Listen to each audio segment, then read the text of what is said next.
Today we have Kenya. Hey Um, everybody. uh, yeah, you heard her. And we're both wearing red lipstick today. See? Oh, that's funny. See? I got red lipstick. It was black earlier, but I Already. decided for the show wanted to be red. But anyway, tonight's topic is about poverty and obesity, which I'm pretty sure both of us probably relate to this.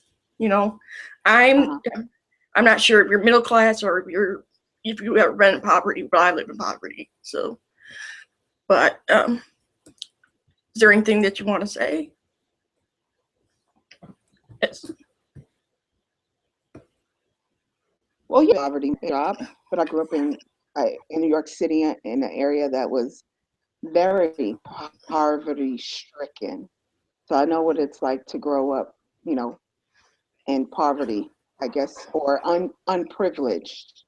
I was privileged in the fact that my mom did have a good job or a good paying job, but I had friends who their only meal was at school, Mm. and they didn't have any dinner at night. I didn't grow up like that, so yeah, I do know a lot about it growing up in that area, and it wasn't until I actually left New York that I wasn't in, I guess, a poverty stricken area. So Oh, okay, okay. Well, with me, my mother, she used to be on welfare when we were very young. I remember the government cheese and all that stuff. And I remember that too. yeah, that shit was good. That was good. Better than Velveeta. So, but anyways, then my mom started working at Whitmark selling cameras. She was on commission type Oh, thing, that's good. and she was really good at. She was a kind of an amateur photographer, Okay. and yeah, and then I think probably when I turned about like 10 or 11, she started interpreting for the deaf. She knew sign language. Mhm. Um, and she worked at Kendall College for a while, interpreting for a couple of deaf students there. But she married my stepfather when I was about 11. He worked at General Motors, and he Oh. made good money, but he didn't really provide. You know what I'm saying? So my mom had to depend on the child support checks that she got and Hmm. stuff like that. So, but anyways, the reason why we're having this topic tonight is I think people have to understand that obesity, for one thing, is not as controllable as people think it is. And one of the reasons is that a lot of people that are fat tend to also be poor or lower middle income. Yeah. And yeah, so is there anything you want to say about like that Yeah. correlation? Yeah, it's a big correlation, especially in I want to say like, well, poor communities, period, but particularly in African American and Hispanic communities. Growing Mm-hmm. up in New York, a lot of us, especially Black and Hispanic people, we kind of grew up in the same neighborhoods, so that means we all were kind of poor or underprivileged, and Mm-hmm. and when you live like that, or where you live in paycheck to paycheck, which is what most people do anyway, but when you Mm-hmm. live like that, your income is limited as far as what food you can buy. And then if you're going to get the cheaper cuts of meat. Like I remember growing up eating, for some reason, oxtail. Now oxtail is considered a delicacy now. Um, you can't even buy it, but it was cheap when I was younger. We would have a lot of oxtail, chicken. I mean, not Yeah. like the dark pieces of chicken, like legs, just meat. A lot of rice, a government cheese when it was available, peanut butter, anything that we could get our hands on and make do out of it. So, and usually growing up in that environment, you because you don't have a lot. The only thing you can have is food. If Mm-hmm.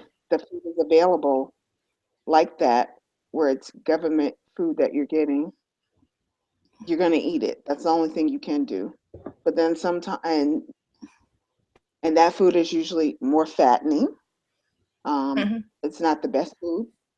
So, you know, I'll just, it's very hard when you're growing up poor. And then also because of the neighborhood you live in, it's Mhm. limited as far as like what food you get in that local store.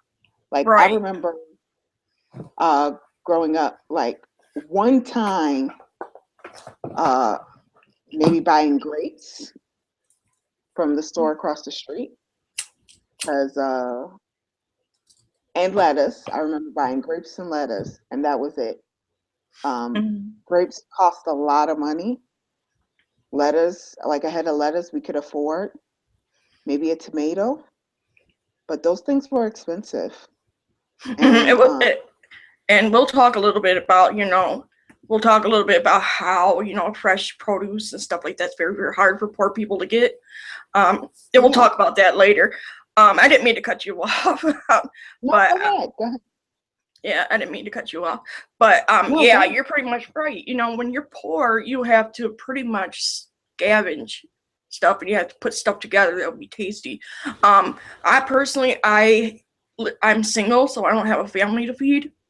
But my sister, gets like maybe $400, $500 a month in food stamps, and she had to learn how to be able to make something out of nothing, basically. And there have been times where the kids would just eat ramen noodles for days before she could get her food stamps again.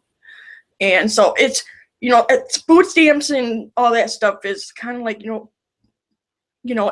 it's poverty. You have to learn how to adapt, but it's hard. It's very, very hard.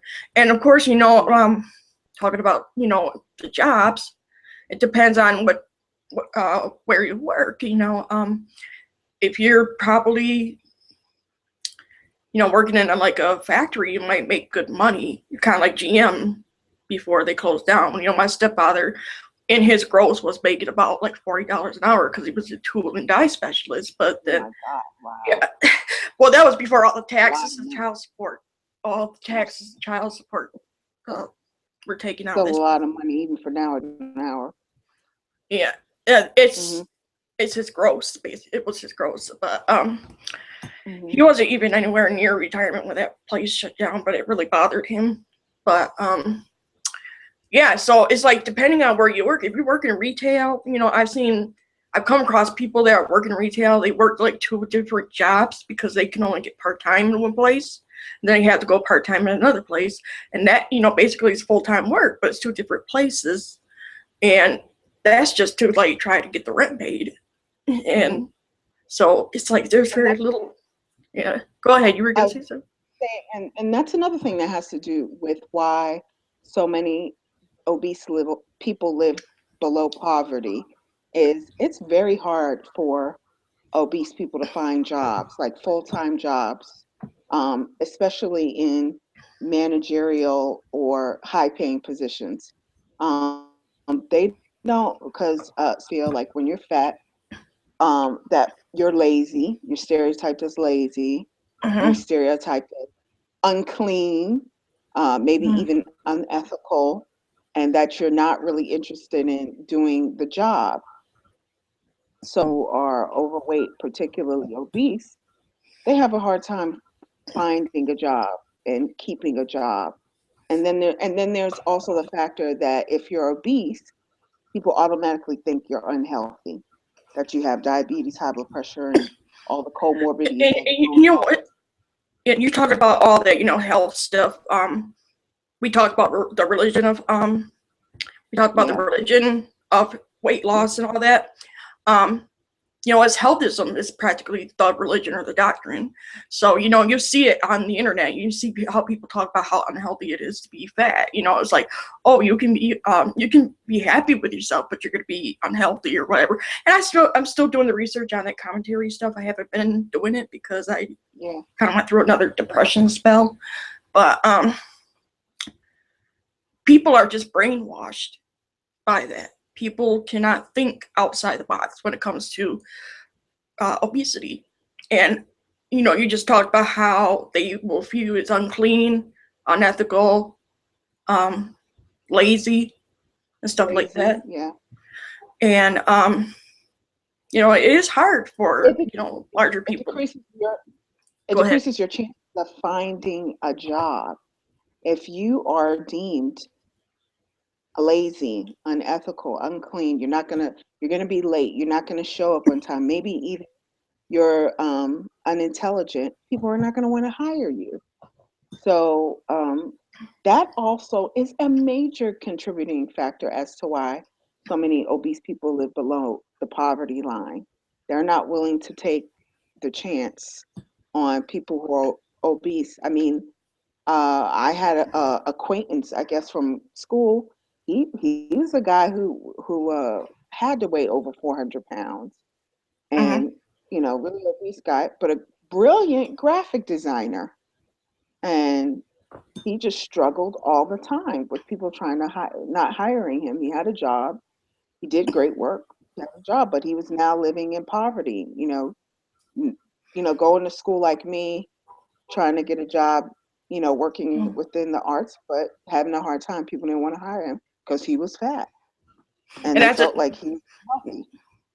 And fat discrimination is seen as acceptable. It's kind of like one of the last bigotries Yeah, that's yeah. allowed here in the United States. So yeah, people get passed over. Fat people get passed over for jobs when they probably are the most qualified, and then Oh they hire. yeah, yeah. They have their credentials or whatever, and they get passed over. Some of them go to school to study for 4 or 5 years or more, and they can't get the job because they're fat. And it's there's no laws protecting fat people against discrimination, except for my state, Michigan. We have weight discrimination laws, Oh, I didn't know and that. Wow, that's yeah, great. we are the only state in the United States that has weight discrimination on the books. Wait, this is Yeah.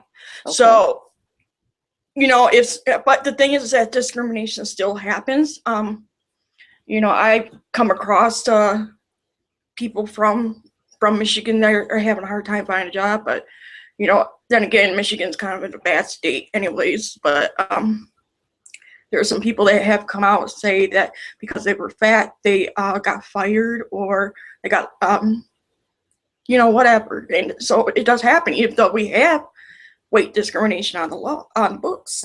So, Hmm. is there anything else you want to say about that? I mean, the only thing I could say is personally, like I saw it one hand because my mother's overweight. She's fat, but she was a nurse, and so going to nursing school and even being in hospitals, people didn't want to hire her because she was Mm. fat. They were like, Mm. "How could you be fat and be a nurse?" And never affected her job. She was always able to do her job. She always ran into a problem with that, and but she, you know, kind of was my role model, like that you can do what you want to do and Mm-hmm. still be overweight, even though people try to put you down and tell you you can't do it. So, And but the medical field, the oh, medical let's field not even talk about is that. horrible. Huh? Yeah, I'm yeah, sorry. it's horrible when it comes to fat people.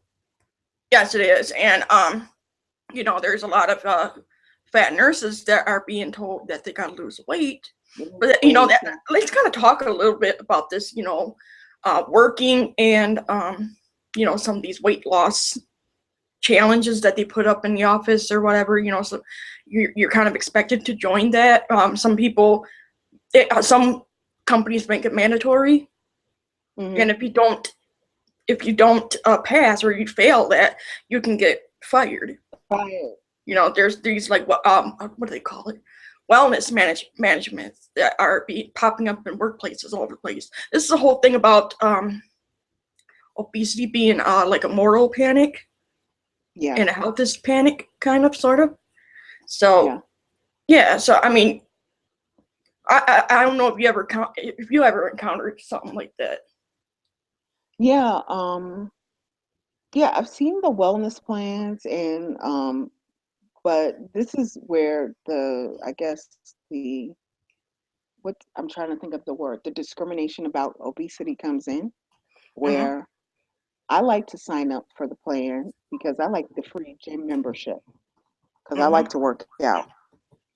Okay. And people, I guess, naturally assume that because I'm fat that I don't like to work out.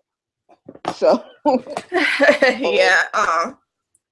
Fat people like and to work out too. So, yeah, they tell you, do they go, "Oh, you're losing weight" or something like of that? course, of course.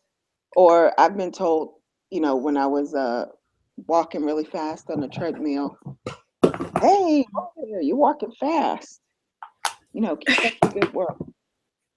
So, So it's yeah. So. it's almost like an invasion. To me, it's almost like an invasion of privacy because they Mm-hmm. want to track and make sure that you're losing weight because they don't want to cost the health plan any more money because you might get high blood pressure, diabetes, high cholesterol, all those comorbidities. So Mm-hmm. they checked your weight down, and they seriously need to modify that because weight has nothing to do with your health. And that's what these companies, all these medical places need to come to terms to that weight, actual numbers don't Mm-hmm. have anything to do with how healthy or not healthy you are. Right. So, Well, there was something I was gonna say about that. One of the reasons why it seems like that fat people have all these health problems because they kind of go at the last minute because they don't like to go to the doctor for something like an ear infection and be told that they have to lose weight.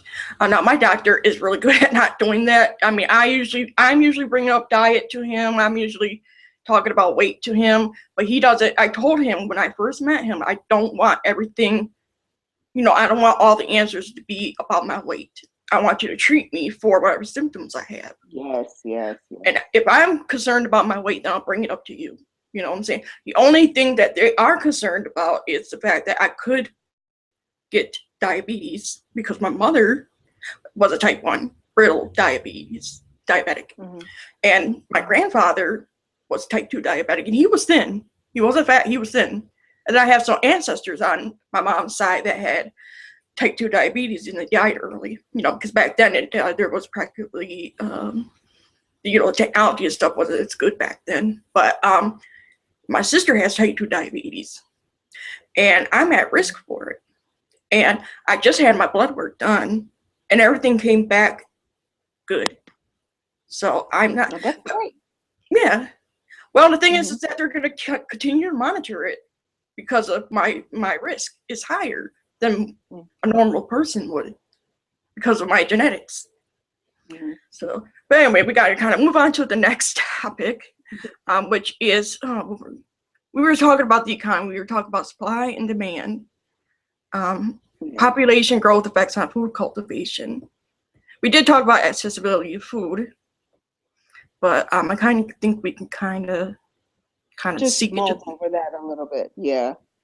Well, I think that, well, I will say this because I did want to talk about this a little population growth, Mhm, uh, food cultivation. I just was looking at yesterday, Vice, which is on HBO, and they were talking about how we are eventually going to run out of food and water mhm, because of the population growth.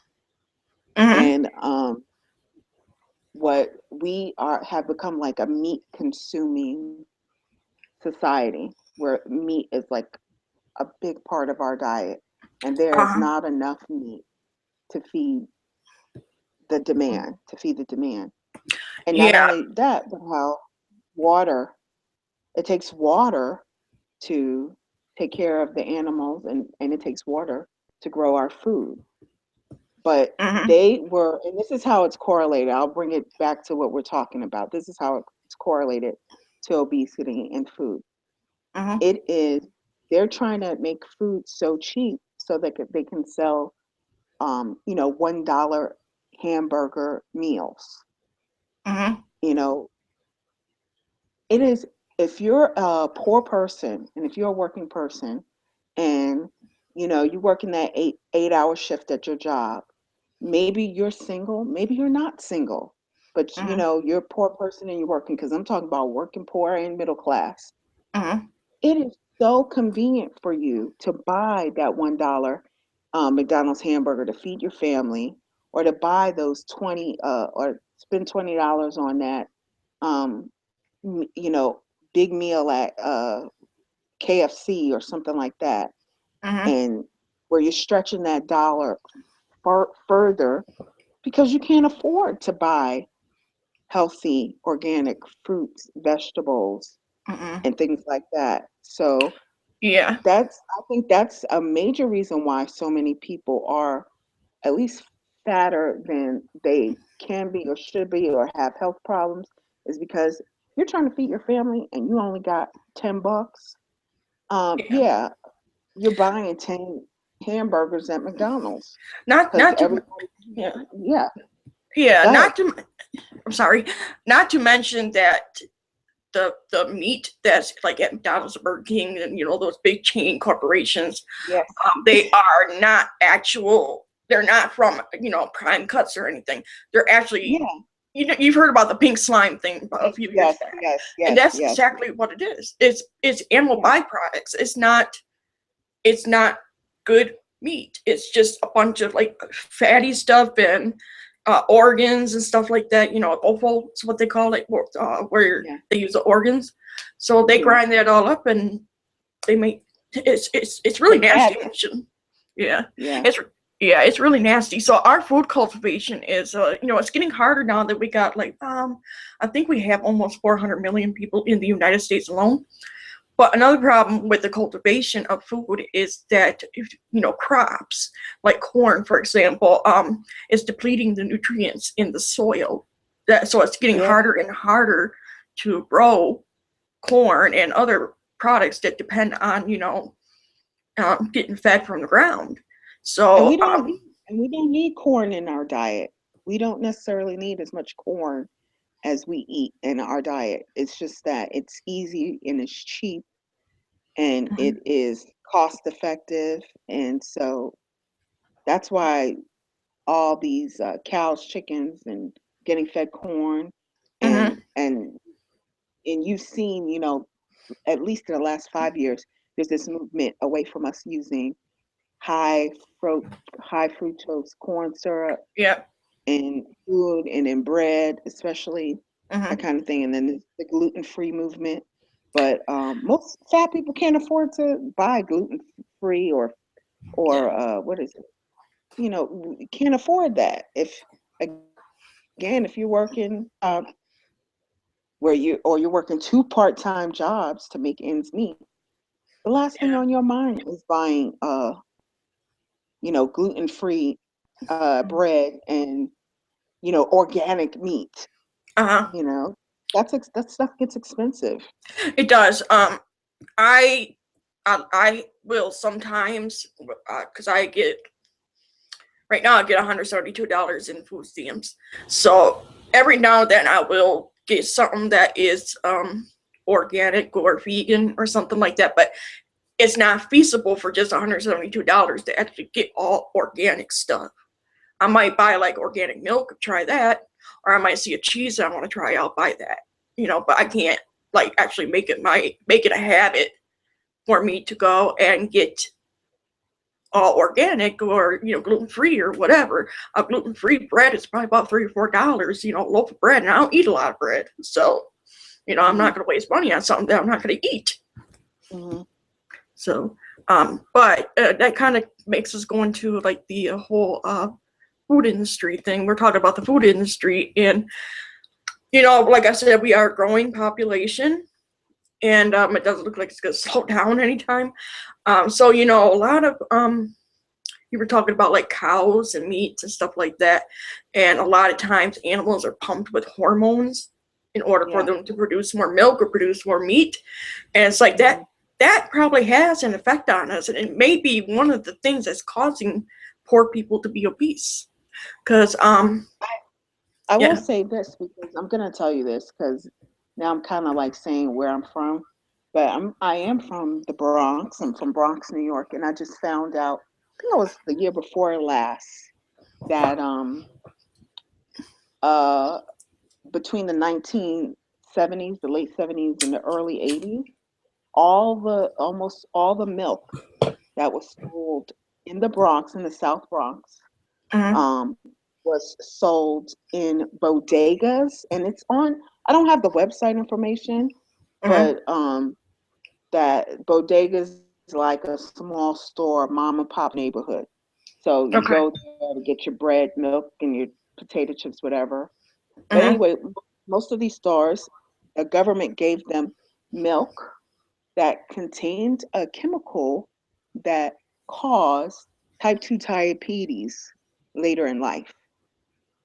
Mm-hmm. So, much like what is happening in Flint, Michigan with the poisoning of the water, Oh yeah. um, that There's a lot of happened people. in the South Bronx, where a lot of the milk that they would, I believe it was farms in New York State, and it's coming down to the South Bronx.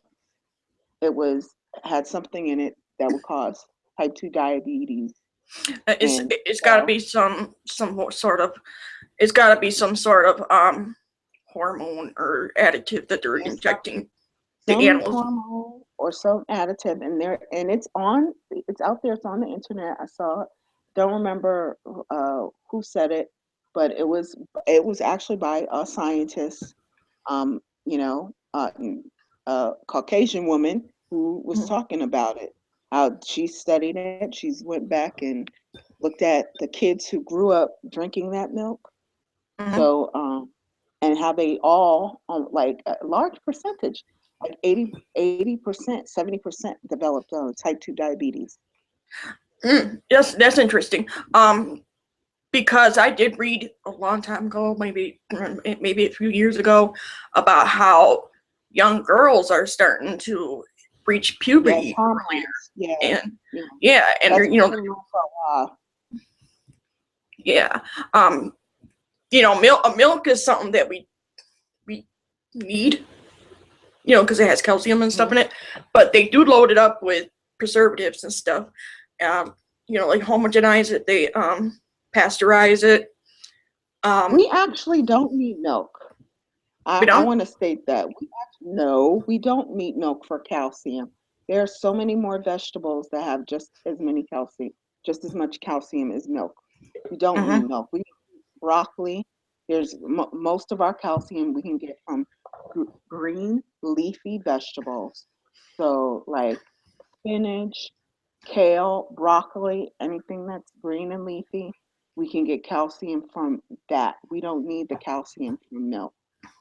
Now, That yeah, I that did not know that because I haven't read too much about nutrition, but you know um, a lot of people use milk for other things too. It's not just for drinking. Milk is used in a lot of bakery and a lot of cooking too. So I get milk because I eat cereals and I eat well, dairy. So. I understand that, but you don't necessarily, as a society, we don't necessarily, especially in America, we don't necessarily need to drink as much milk as we've been told. This Mhm. is all by the milk campaign and the fact that in the 80s, especially with that ad, "You got milk," is to create this thing about how we need to drink milk. We can drink almond milk, use it in our or coconut milk or I soy tried milk. coconut milk. I tried coconut milk. I do like it, but I would It's rather get addictive. like the sweet kind because the stuff that I got wasn't really that sweet, and it kind of had a really weird flavor. It was more nutty flavor, and I didn't really like it that much. But I want to try the sweet one, the one that has Yeah, vanilla in it. Vanilla. yeah. I tried all. I tried almond milk for some reason. It made me have diarrhea. Like I don't know why, but I want to try organic milk and I want to try a different type of coconut milk.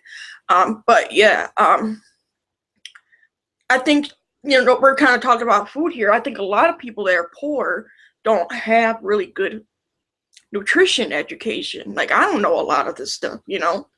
Um, like what is good for you, what contains what. I mean, it's probably, you can go on Google and look it up, but a lot of poor people don't do that. A lot of poor people don't know what to eat, what is healthy for them to eat, something that is affordable for them to eat. Because most invariably, they're going to get stuff like pastas, boxed dinners that are full of preservatives and dyes and chemicals, rather than getting Well, fresh produce that's going to. I don't I don't think it has any. I will say this. I don't think being educated about what you should or shouldn't eat is not necessarily a poor thing or rich thing. It is just knowledge thing. Mm, Because I guess I grew up poor for the most part, but because like I mentioned earlier, my mom was a nurse. She like made it her mission to educate us on mm, how to eat correctly and what to eat. And that's a lot of stuff I know is because she always talked to me about it. So, about things like not eating iceberg lettuce, mm, go for romaine lettuce, things like that. mm, So, and because I see people all the time, whether they're skinny or fat, just eat wrong. It's just that uh, I feel it's the fat people are just singled or targeted out because it's more of a genetic thing. If mm, your mom or your grandma's fat, most likely you're going to be fat. But mm, because we grown up fat, it's like, oh, you eat incorrectly. It's the same thing. Like I'll say this. Like my boys, I have boys. I have one boy who's skinny and one boy who's fat. The mm, skinny one eats horrible, horrible, horrible, horrible. Like he will eat junk, all kind of nasty crap all day if I let him. The one who's fat is the one who wants to eat healthy and does eat healthy. So that yeah, that conception is, it yeah. just is all to me. It's genetics. It's just genetically Mm. inclined that his body is one way and his body is another way. Right, because I did do some reading about something called the FTO gene, and they actually did find a gene in there that actually does trigger obesity. So you can be born Yeah, with it. But that doesn't necessarily mean that you're going to be a fat baby. You can be thin and then eventually become fat later on. Um, yeah. I don't have any children. I was thin when I was little until I got into my teens. I started filling out, and then when I started taking psychiatric medications, when I really blew up. And that's one of the reasons why I'm fat. But my sister, on the other hand, was always chubby. She was chubby as a child, and she, grew bigger. And then when she got pregnant, she grew even bigger. She's probably she's about 240 pounds, I think. And she doesn't like being fat. But the thing is that she was chubby when she was little, and she became fat when she became an adult. And I have two nieces, or actually, I have a nephew. He's fat and kind of has my sister's build.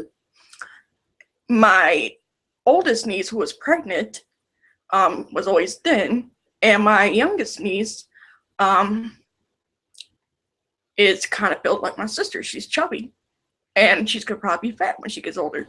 So when we're talking about poverty and obesity, environmental factors do come in.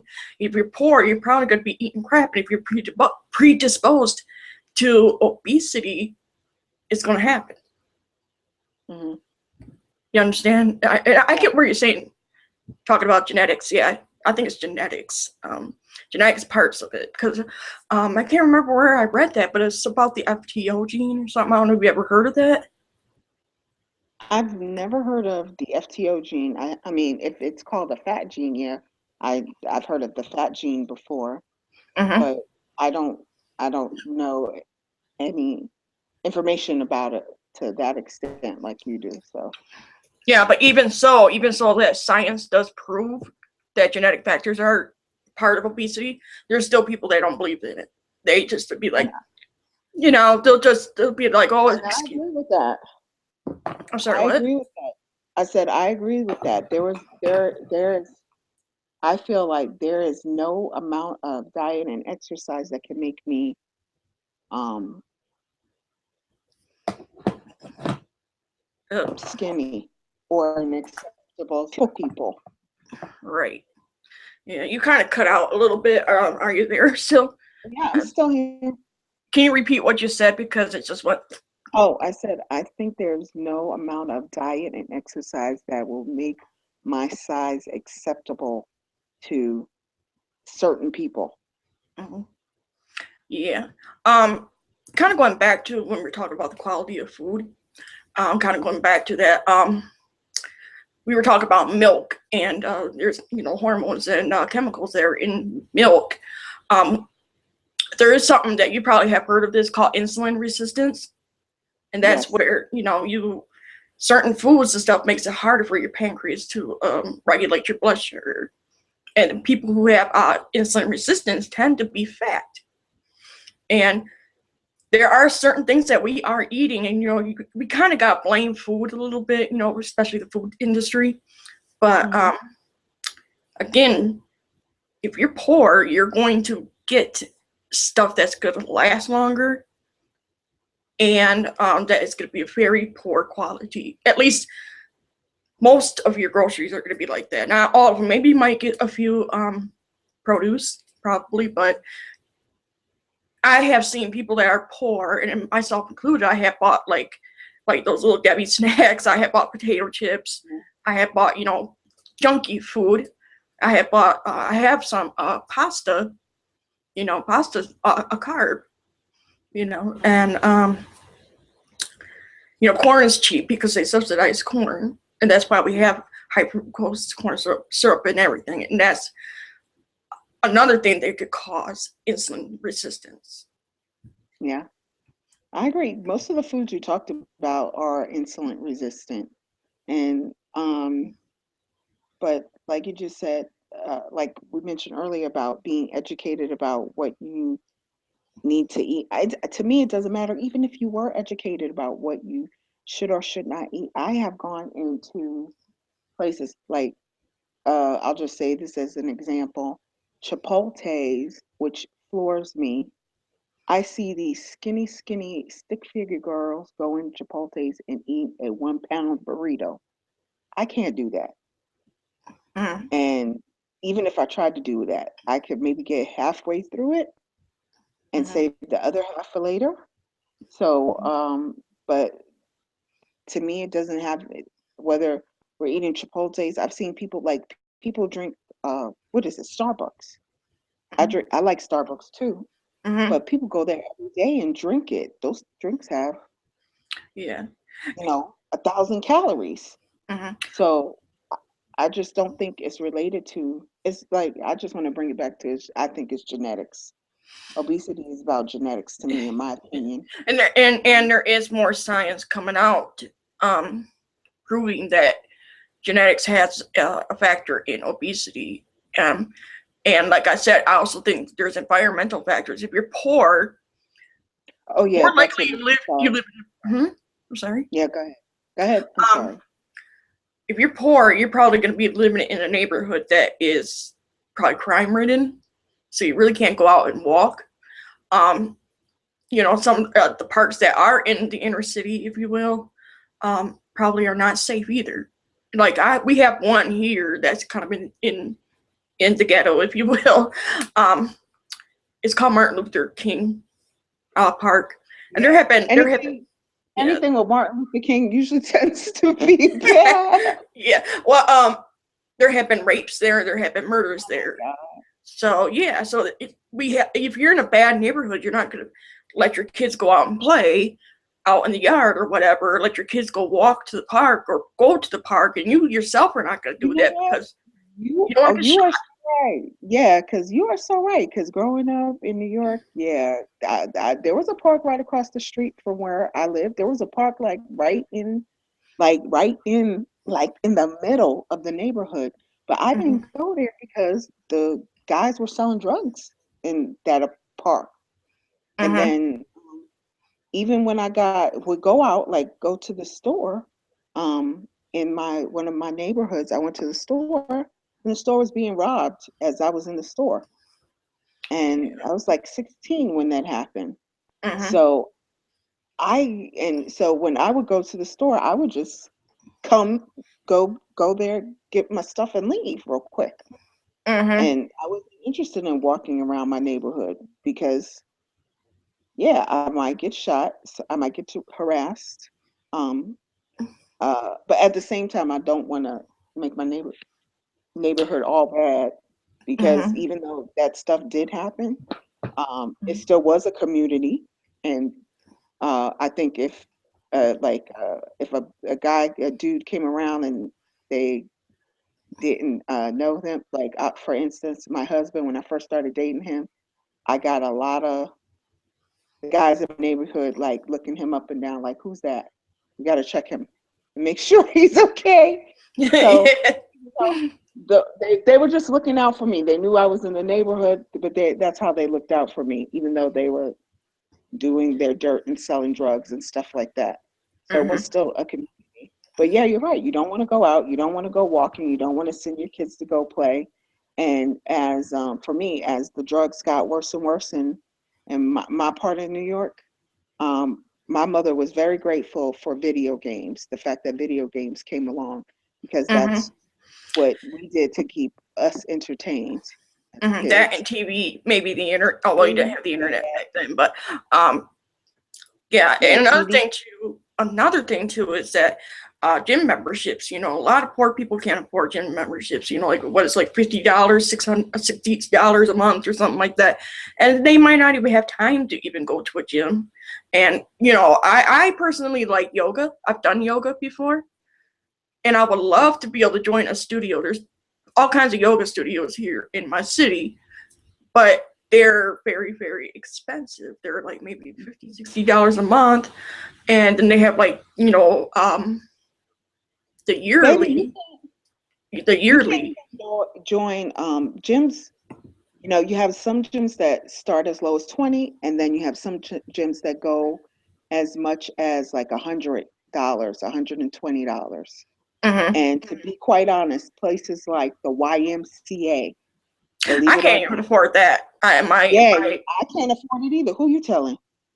The YMCA is ridiculous now. What is supposed to be a quote nonprofit Christian organization, you can't afford it. It's unaffordable.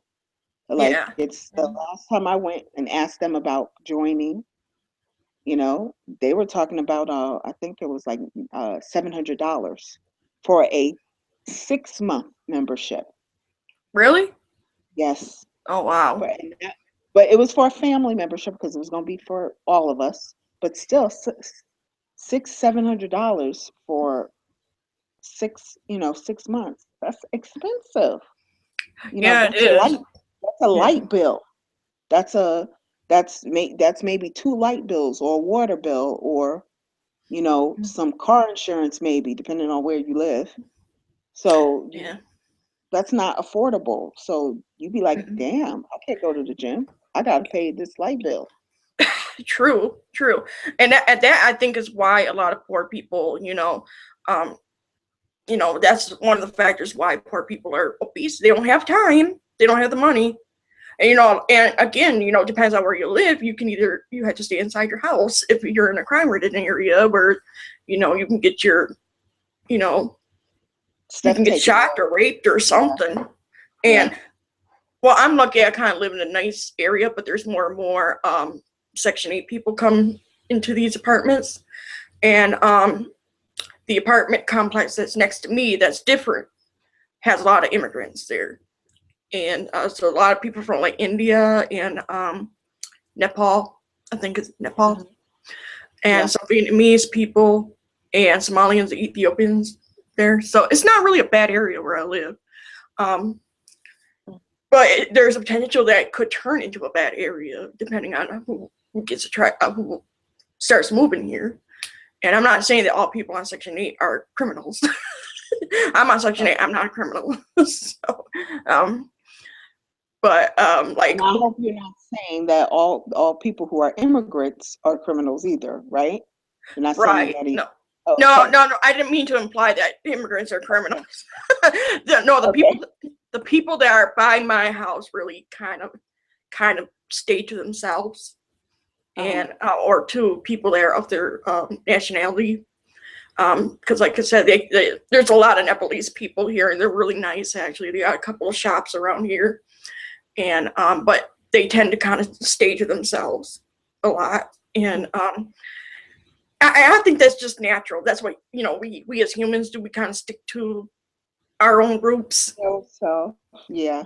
Like if I was overseas in like say Japan or something, they had like a part of the city that was Americans. I'd probably stick with Americans. Yeah. And that I think is why immigrants kind of stage themselves a lot too. Because it's community for them. And Mm-hmm. but I get it. yeah, we could talk now about like the okay government subsidies that impact food. We talked a little bit about that. High fructose corn syrup was one of them. Um, the hormones and all that stuff. I think we already talked about that. But what about like, would it be possible? And I wish my friend was on here with me because he's poor and he's a vegan, so he manages somehow. And he was like, I was hoping he would be on here. But do you think that it would be possible for a poor person to be a vegan or vegetarian or raw Buddhist? It would be very, very extremely hard. I mean, um, it is um it's not like vegetables and fruits cost less than meat or processed food. I mean, for example, I don't know, like where I shop at right now, a bag of white rice costs like 82 cents a pound, which is really cheap. Mm-hmm. But if I want to get a bag of brown rice, that's like almost $2 a pound. So when you weigh the option of, okay, I can get 2 pounds of rice for basically less than $2 versus 1 pound of rice for $2, I'm going to go with the white rice. Okay. So I think when you factor that in, and the same thing with vegetables, if you do not have, if you're poor and you live in a poor neighborhood and you're trying to be a vegan and you're trying to shop for or you're a raw foodist and you're trying to shop for that good food or organic food, it is going to be darn near impossible. It means that you would probably have to go outside your neighborhood to get the Mm-hmm. food that you need, which requires that you travel either by a car, maybe a taxi, or the bus. And Mm-hmm. that's another expense that comes into play. And there is not just that, if you're on a fixed income, particularly if you're getting, something like food stamps or social security disability, you're only getting your check once a month. Mm-hmm. So the fresh fruits and vegetables not going to last you a whole month. You got to go out and get that stuff, every couple of days or at the very least every week. That's Mm-hmm. impossible to do before. You Right. gotta, if you don't have a car to take yourself to these places to get that food, you're not going to be able to do that all the time. And so you're going to have to subsidize some other way. And one of the things you do have outlined here is like what is that? Farmers markets, Farmers markets. food, Yes, we have some here. So. um, farmer farmers markets.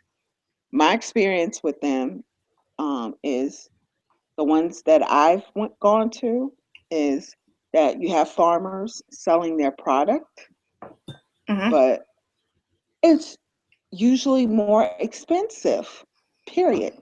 Mm-hmm. And I mean, like I remember the last thing that I brought at a actual farmer's market was a carton of eggs, and these were supposed to be fresh, free range, uh, vegetarian, whatever fed, no, not corn fed chickens, right?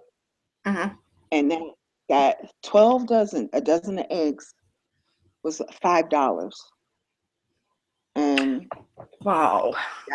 that, just to get a dozen of eggs, $5. And at the time, to get a dozen of eggs um, was like I want to say like 159. If I went in the supermarket, it was 159, 179.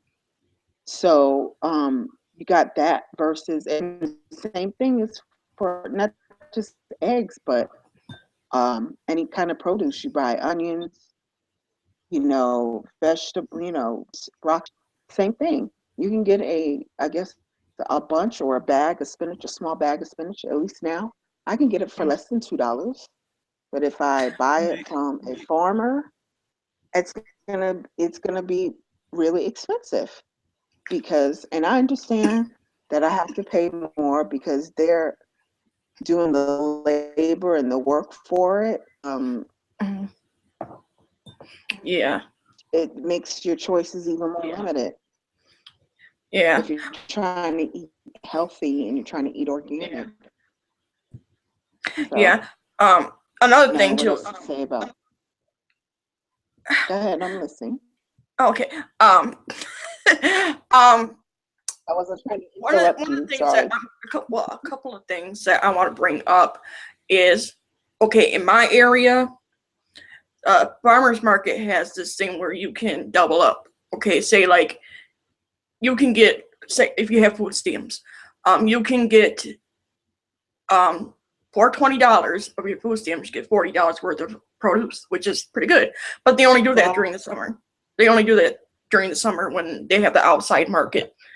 Another thing too about food stamps is that you're at the whims of the government. So your food stamps, you can go from like 180 to 64 a month. That's happened to me. All last year, my food stamps were going up and down, about at least 13 times. And I had no idea what was going on, but it was happening to a lot of people. It wasn't just me. But it's one thing when you have like 100, right now it's 172 for me. But I get notice in the mail saying they're dropping it down to 64 because the state of Michigan will cut food stamps drastically for people that they think don't need as much. And it's hard when you got your electric, your gas. I don't have to pay water or trash. What else do I? My car insurance, my internet. I have to have internet, and I have to have a phone. And so I have all these bills, and then my renter's insurance when I have to pay it, and you know, so it's a lot of people don't realize I don't have a lot of money. So when they cut my food stamps down to 64, it's very, very hard. I end up getting the junky, um, the junk food stuff, and just getting some basic staples like milk and cheese or something. But when I have more money, when I have like 182 or something, I can get more produce and make salads. Being a single person is probably not as hard to try to become vegetarian or vegan or something like that. I want to become more like semi-vegetarian where I can still eat meat at times, but I don't really buy meat a lot because that's the most expensive thing is meat. Even the cheap stuff is expensive. So, Mm-hmm. so is there anything else you want to say? Um, as far as like obesity being correlated to poverty, I'll just again just reiterate that it's not easy. I think I like to talk solutions. I Mm-hmm. think a solution would be like just like you just said, in the state of Michigan, maybe they have a um, discrimination uh, law that no one who is obese will be discriminated against. Mm-hmm. And Yeah. that would be a starting point so that obese people can find jobs and afford to feed themselves properly. Um, Exactly. Yeah. Which and is it easier. doesn't, Oh, go ahead. yeah, Go ahead. I didn't mean. no, you go ahead. It's easier said to try to fight for that kind of legislation and to have that Yeah, legislation. yeah. However, people can get around it. I mean, for example, with Black people, if you have a name that is a kind of I don't want to, if you have like a very unique name, I guess a really kind of weird name or something. I'm Like not trying. Sean, like Yeah, like Sean Sean. Keisha. Yeah, like Aquasha, stuff like that. You're not going to get hired. Yeah. They usually will pass over those people, and that person could be very qualified for the job because they have a African American name. I guess that's what it's called. They get passed over. So, if there's a law that comes about for weight discrimination, they can still get around it. They'll be like, well, you don't have enough qualifications, or you're overqualified, or something like that. There's an excuse that you can use to not hire you. Mm-hmm. So, what do you have to say about that? As far as what is weight, there's an excuse that they Yeah. would use. They would say you're too overweight, so we can't hire you, or No. I'm saying, with discrimination, even if were to get weight discrimination nationally, mm-hmm. there are ways that employers will get around that law. They don't have to say, we're not going to hire you. They're not going to say, we're not going to hire you because you're fat, or we're not going to hire you because you're black, or whatever. They're going to get around somehow to not hire you. I understand what you're saying, but I think the difference between that problem, like if you unique name or if you're black, that especially if you have the unique name part, you can't really tell. If you're black, you might be able to tell, because they might actually bring you in to interview you. But if you are brought in to be interviewed and you're overweight and you feel like you didn't get the job because you're overweight, then you could possibly, have a little bit of lawsuit. But even if that is not the case, to me, it's just protecting those that are already in a job. Yeah. Or maybe like a nurse, like my mom was.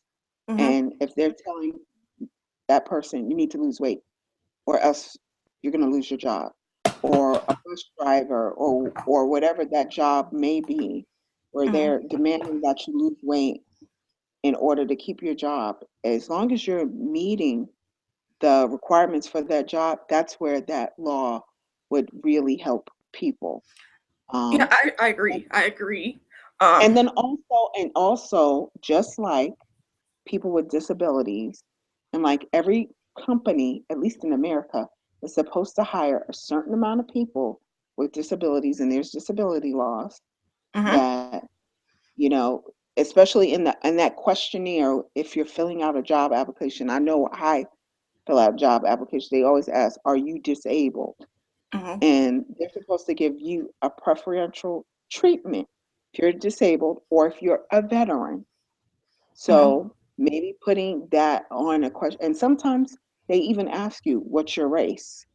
And that is because equal opportunity, or EEOC, is supposed, they monitor that, and it's also to kind of like give those people, I guess, a head or a lead into when they apply for a position. So maybe having something like, okay, do you consider yourself obese, or are you obese? It would protect people from, hey, I've got to hire this amount of obese people, and it is. Can I cut you for a minute right there, because I kind of came to a thought came to me. Yeah, go ahead. Is it obesity already considered a disability? Yeah, So, that's what I was gonna. That's what I okay. was gonna say next. Yeah, go ahead. Go ahead. That's what I was gonna say next, because it's considered a disability, but it's not. It's still not on the books as far as discriminating against someone because of their weight. Yeah, the weight discrimination. Yeah, Yeah, the weight discrimination is not on the books yet, and I think this could be like a whole nother topic. But how do we get to that point? How do we? Because I don't see a lot of the people in the fat acceptance movement really kind of going out into legislators and trying to get them to pass these laws. I don't really see a lot of activism in the fat acceptance movement, for things like that. And that's something that I think that we need to start doing, is actually banding together and try to lobby for stuff like that. But it seems like there's this kind of apathy for that kind of stuff, the fat acceptance movement. I don't know how you feel about that. I feel like the fat acceptance movement is very still new, even though it's been around for a very long time. Because I know it's like an organization like NAFTA has been around since like I think the late 1960s, if not the 70s. Mm-hmm. National Association to Fat Advance Fat Acceptance. Yeah. They've been around for a long time, and they have tried to do things like legislate for, and I think they actually was like very they were very like what's the word I'm thinking of, I don't know, instrumental in getting um, to see fat as a disability, Mm-hmm. and have that asked on job applications. But there's something that needs to happen within the fat community, period, where Mm-hmm. people see themselves as fat and see that it's okay to be fat, or where it's not, or being fat is not being condemned as much as it is now. Because I do feel like there's a split in the community. There's a bunch of fat people who just enjoy being fat, and they don't care, and they'll even be fatter. But there's other fat group who want, they want to be skinny. They are doing everything that they can to be skinny. Mm-hmm. Or and there's me who's in between, where I've just accepted my body. I don't want to get any fatter, because I want to be able to walk and or do Mm-hmm. things, and I don't necessarily want to be skinny either. I'm not trying to lose weight, but I'm trying to at least be able to walk.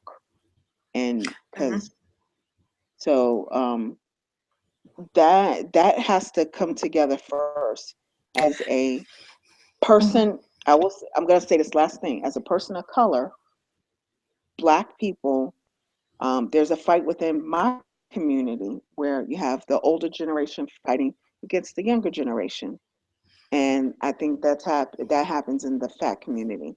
That you Mm-hmm. have the older generation fighting with the younger generation, and we're not meeting in the middle and saying, okay, let's just screw this, let's just get together and make things happen.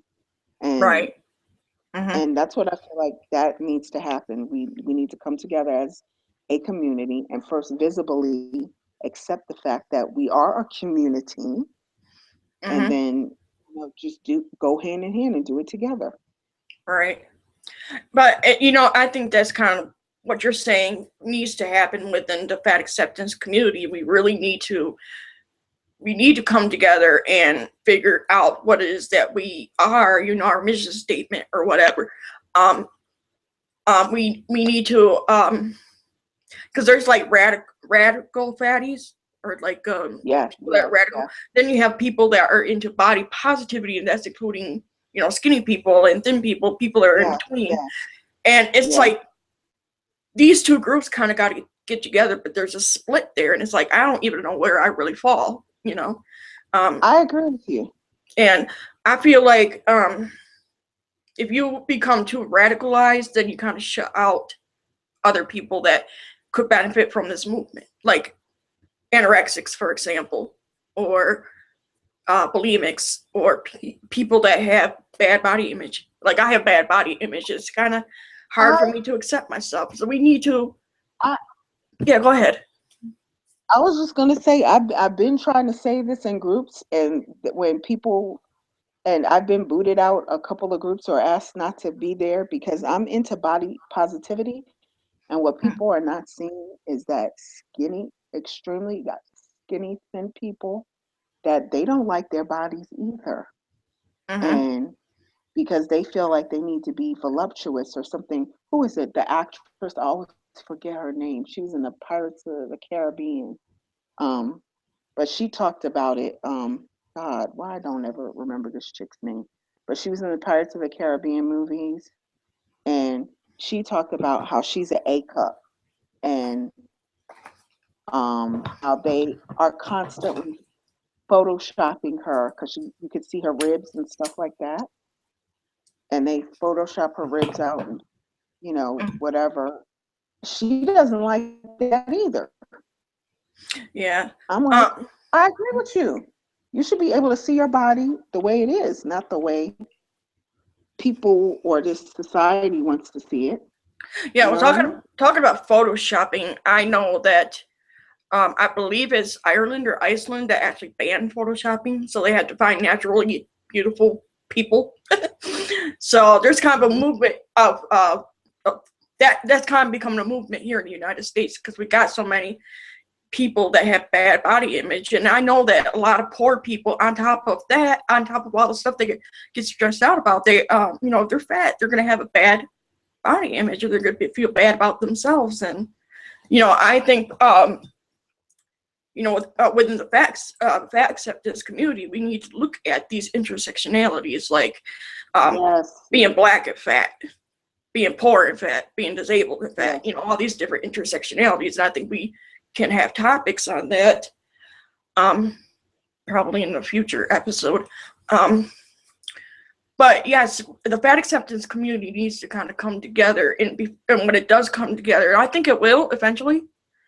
Somebody's gonna take the lead. Somebody's gonna probably step out. And I think there's a few people out there like Amanda Levitt and Reagan Chastain, but I think they need to go from the 101 to the 201 and actually start um, groups or something in their communities. Like maybe they could start an organization, probably called Fat. What was it? Fat Recognition and Visibility. Something off Mm. the top of my head. So, but yes, the fat acceptance community needs to get together. I think the body positivity movement is really kind of be the one that's going to be the lead. Yeah, I think so too. I like Yeah. them. I don't. They're the ones that I agree with the most because I see that we're all beautiful in all different kinds of ways, Uh-huh. and that's something that the fat movement needs to also Yeah. like recognize Yeah. Well, I that. was. Oh, sorry. We keep No, we go keep ahead. talking over each other. I'm in a couple of the radical fatties group, and a lot of them tend to Mhm. complain about body positivity movements because a lot of times body positive movements often exclude people that are very obese, and so a lot of the radical fat groups tend to be for people that are very, like maybe over 200 pounds. And Mhm.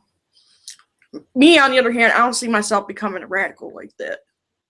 Mhm. But I kind of do, and I kind of don't. You understand what I'm Mhm. saying? Yeah. But what can the fat acceptance group do in order to bring that visibility out into the public? That's the question that I think that anybody that's involved in that body positivity, fat acceptance, whatever, um, they need to come up with a campaign. They need to come up with something that will help people that are middle class, lower class, poor, a community for fighting for fat rights, I guess. So. My only suggestion, this is my problem with the not necessarily the fat movement, or yeah, I guess you would say the fat movement, that it is dominated by white women, and I don't like that. I would like to see more people of color, and that's where the body positivity movement I feel is more effective. And I just see the radical fat movement dominated by white women, and as we already know, in the feminist movement, white women tend to dominate the feminist movement as well, and sometimes don't consider women of color. So I would like to see more women of color considered, um, Woman because of to color. me personally, Woman of color. Is that like a yeah, new? all women of color. No, that's what we've been called for a little while now, women of color. Yeah. I've come across it, but I'm like, okay, because I'm just used to But calling women, like a black person, a no, no, no, Hispanic no, person. no, no, no, no, no, no. When I say women of color, I'm talking about anybody that's not white. So women who are Latina, women who are Indian, women Mhm. who are Native American, women Mhm. who are or not necessarily Muslim, but maybe they come from the Middle East, um, Japanese women, Chinese women. Okay. So That's is it when I say basically women. so it's basically everybody that is not white. So is that what Yes, it is? yes, Okay. Well, yeah, because my ancestries. I'm Sicilian, French, Dutch, Norwegian. And I read somewheres that Sicilians probably have sub-Saharan African DNA in them. You're not going to hear it from a Sicilian, yeah, but there's a couple articles out there that says Sicilians do have Middle Eastern, Northern African, and I probably sub-Saharan. But go yeah. ahead, you were going to say something. No, I was going to say Sicilians are black, so Uh, I'm sorry, what did you say? I said Sicilians are black, so Yeah, you're well, one of us. you know what? But you're not, and my family is going to deny that. I'll tell you that right now. They'll I know deny it. that. It's okay. It's okay. Mm, It's okay. But that's all. But as far as like the fat radical movement, I think that's what needs to happen. There needs to be more women of color because it's dominated by white women. And the body positivity movement is filled more with women of color, not just different bodies, but more women of color. And that's why I personally don't like the fat movement or radical movement because they just focus on their needs as fat white women. They don't talk about the issues that affect fat mhm, black women, Latina women, how we're affected in our communities. mhm. So, Right. Exactly. that's what I want to see. It needs to be more inclusive, not not excluding people. Yep, that's So, true. That's true, and that's how you win people. That by including, like I know a lot of the radical fatties will not want to do anything within people. But I feel like that you kind of got to give your message to them because then they will become your allies. They'll understand the movement. yeah. And if you include them, you can actually educate them on the fat positive, body positive, Yeah. whatever. Um, because you need to have people that are not in your group to kind of stick up for you, I guess, or Yeah. um, you know, not really speak for you, but they could talk about it, but not speak for you. Because it's like I'm not Asian or anything. I can't speak on Asian experiences. I could read about it on the Hmm. internet, but I can't Yeah. experience it because I'm not Asian. I'm not, and I am what I am. I'm a Sicilian white person. I can't speak on different experiences. And that's okay, and there's nothing wrong with that. But I just and just like you said, you're not an Asian person, you don't know what it is to be Asian. But Hmm. you talked about intersectionality, Yeah. and that is so very important in this movement. If you want the movement to thrive, then you've got to have intersectionality and not just consider one side, but every Hmm. side. And Well, that's what I feel. yeah. Well, about like a couple months ago, I think it was either back in January or December, I tried to come up with like a pride flag thing, and I showed it in one of the groups. They were like, "Oh, that's a little appropriative of the LGBT and genders and sexuality groups and stuff." So I came up with like a logo that had like skin tones on it and kind of a round shape with a couple of small circles in it. I kind of want to make a symbol for the fat acceptance body positive movement, but nobody seemed to care about that. And that's why I feel like the fat acceptance is kind of apathetic, actually. I mean, they talk about it on the internet, but they're not going out and making campaigns or getting together, lobbying or anything like that. I mean, you got to start somewhere, but it seems like they're still stuck, like I said, stuck in the 101 stuff that's on the internet and not going into the Mhm. 201 stuff and creating organizations for fighting against discrimination, education about like fat recognition and visibility and stuff like Mhm. that. Trying to fight to get more Yeah. fat people in the media, stuff like that. Yeah. So, is there anything you want to say about that? No, I think I said it. Just it needs to be more inclusive, include everybody, Mm-hmm. and then it'll grow. And that's basically it. If you include everybody, put everybody on board, it'll grow. Because Right. And I think NAFA has done some things. The thing is, it's not a very large movement. You know, I mean, we have the NAACP, we have the Black Lives Matter group, we have various groups for different ethnicities, and the NAACP is like the oldest one, I think, and like it started in, like at the turn of the century or something.